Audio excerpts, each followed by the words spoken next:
This is 7 National News, and in our top story, Dubai Cares has announced the allocation of nearly 73.5 million dirhams to the International Network for Education in Emergencies, which helps promote access to quality, safe and relevant education for those affected by crises. The commitment by DC, which is a part of the Mohammed bin Rashid Al Maktoum Global Initiatives, will initially cover 3 programs in Lebanon, Niger and Sierra Leone. Future programmes will also be announced in the coming year. The announcement was made at a press conference on Wednesday, attended by Tariq Al Ghurg, the CEO at Dubai Cares, and Jennifer Sklar, the Deputy Director of Education at the International Rescue Committee. Dubai Cares also launched a new community awareness and fundraising campaign known as #LastLearned, which will run for 1 month and aims to raise funds and build awareness of the plight of children affected by conflict and natural disasters.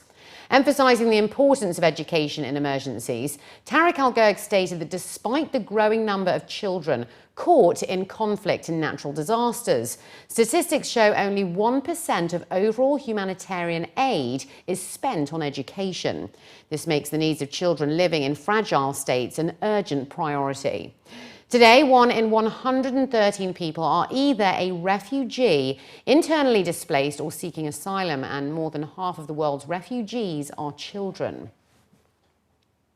His Excellency Sheikh Nahyan bin Mubarak Al Nahyan, the UAE Minister for Culture and Knowledge Development, attended the opening day of the inaugural edition of the Dubai Translation Conference.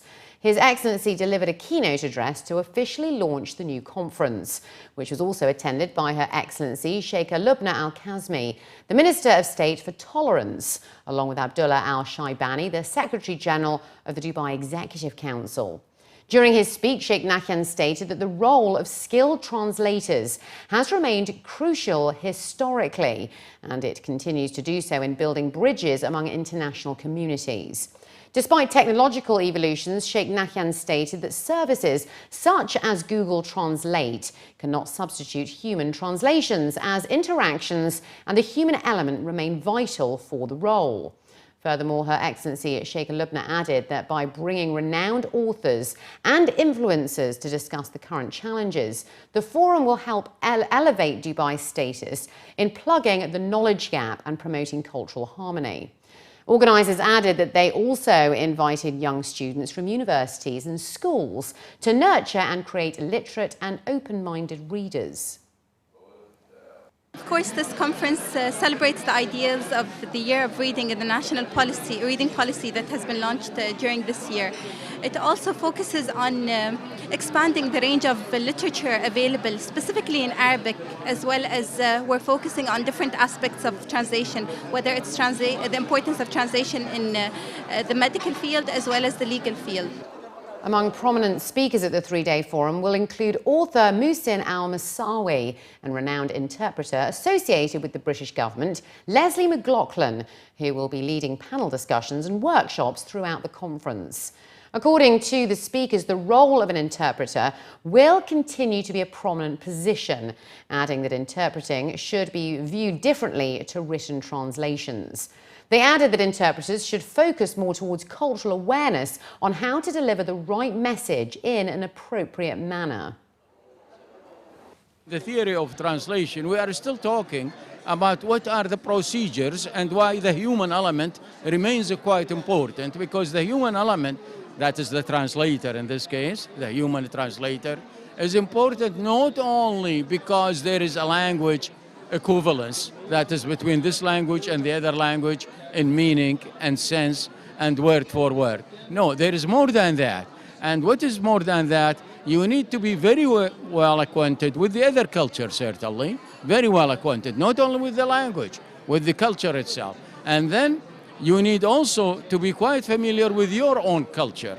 And as such, you try to limit the imposition which you are going to do on the other, on the source language. Interpreting, it's a live human process, whether it's simultaneous interpreting in a booth, or whether it's interpreting what we call consecutive interpreting. And consecutive interpreting is what I've done most of, namely a situation where there's a native Arabic speaker and a native English speaker. It might be a visiting Arab prince or a head of state with a British minister or even the Prime Minister. I interpreted for Baroness Thatcher, who was Prime Minister in the 1980s and 1990s. So that is crucially important, because there you've got contact between heads of state. And if anything goes wrong, it could be quite serious. So the role of the interpreter is absolutely crucial. Main roads over in the capital will be closed to the public on Friday the 21st of October as cyclists take part in the Abu Dhabi Tour. According to a statement, the roads will be closed between 1 p.m. and 5:15 p.m. for about an hour at a time, starting by Emirates Palace. Cyclists will travel down Khalifa Al Mubarak Street before crossing over to Sheikh Zayed Bridge and into Khalifa City before rounding back through Yas Island. Sheikh Khalifa Highway will be closed from 3:25 p.m. to 4:25 p.m. as cyclists head towards Saadiyat Island. They will then detour onto Reem Island by 4 p.m. before heading towards the Abu Dhabi Corniche and finishing at Marina Mall at 5:15 p.m. On Saturday, roads in Al Ain will be closed for up to an hour at a time as the third stage of the Abu Dhabi Tour takes place. Cyclists will begin their race in Al Matawa at 12:10 before cycling to Al Hilli, down to Al Jimmy, and then along Shakboot bin Sultan Street and E30 to Al Khazna. The cyclists will circle around Al Khazna between 2:15 and 4 p.m. before cycling and travelling down to the E30, which will be closed to motorists until 4:30. At 5:15 p.m. the roads will reopen as cyclists complete the tour with a hill climb at Jabal Hafid. The Environment and Protected Areas Authority has removed 4 lions, a lioness, 3 pythons and 2 crocodiles from residences in Sharjah this year. According to news agency WAM, Hannah Al-Suwaidi, the chairperson of the EPAA, stated that the removal of these animals is in keeping with the directives of His Highness Dr. Sheikh Sultan bin Mohammed Al Kazmi, the Supreme Council member and ruler of Sharjah, regarding the confiscation of predator and dangerous animals and providing them with suitable environments. The chairperson explained that the decree imposes a fine of 100,000 dirhams on the owners of predatory animals that are determined to be a danger to other people in the vicinity. However, owners will not have to pay the fine if they voluntarily hand over the animals. It was noted that only 3 people voluntarily handed over their animals from the beginning of 2016, following the enactment of the law. She also said that the first phase of establishing the Predators Shelter and Care Centre on 27,000 square kilometres of land in Sharjah Desert Park has begun. Al-Suwaidi indicated that the authority is seeking the issuance of a new federal law in the UAE to ban and confiscate predators from residences. Those who fail to do so would face a fine of 30,000 dirhams or a 1-month prison sentence for each animal. Noel card users in Dubai can now use their cards in a number of convenience stores, according to the Road and Transport Authority. The RTA signed an agreement with Network International, and the new mode of payment was launched on Wednesday. The maximum amount for silver and gold card users is 1,000 dirhams and 5,000 dirhams for personalised blue Noel cards, and can be used at all Zoom stores at metro and petrol stations in Dubai. The RTA is also looking at covering 1,000 retail outlets this year and 10,000 stores by next year. Noel cards are usually used to pay for public transport across the Emirate as well as for parking. According to Abdullah Al-Madani, the CEO of the RTA's corporate support services sector, the update doesn't require a change of cards, and the facility will be available for all 13 million users of different types of Noel cards. He also noted that they have been working with most retailers, including major supermarkets, that provide credit and debit card facilities, and all they need to do is to update the card readers to accept Noel cards.